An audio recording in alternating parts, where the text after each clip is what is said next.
उमरखेड मतदारसंघामध्ये नेमकं काय होईल ते देखील आपण आता पाहूयात। उमरखेड मतदारसंघामध्ये वैष्णवी काँग्रेसचं पारडं जे ते जड असल्याचं दिसतंय।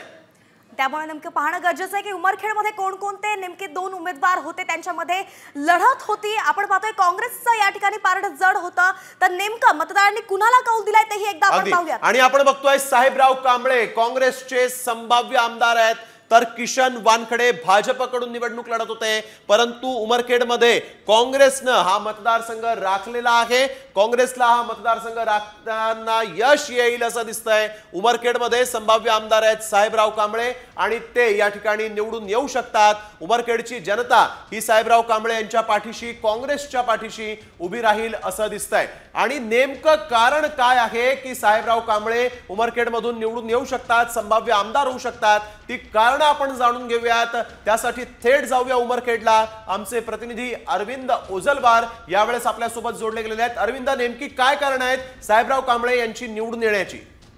उमरखेड विधानसभा 82 जिल्हा यवतमाळ या ठिकाणी काँग्रेसचे उमेदवार साहेबराव कांबळे, भारतीय जनता पार्टीचे उमेदवार किसनराव वानखेडे आणि मनसेचे उमेदवार राजेंद्र नजरधने हे रिंगणात असून यामध्ये भारतीय जनता पार्टीचे उमेदवार किसनराव वानखेडे आणि साहेबराव कांबळे यांच्यामध्ये लढत असली तरी माजी आमदार राजेंद्र नजरधने भाजपाचे जे 50,000 मतांनी या ठिकाणी 5 वर्षापूर्वी विजयी झाले होते, ते या ठिकाणी मनसेचे इंजिन घेऊन उभे आहेत।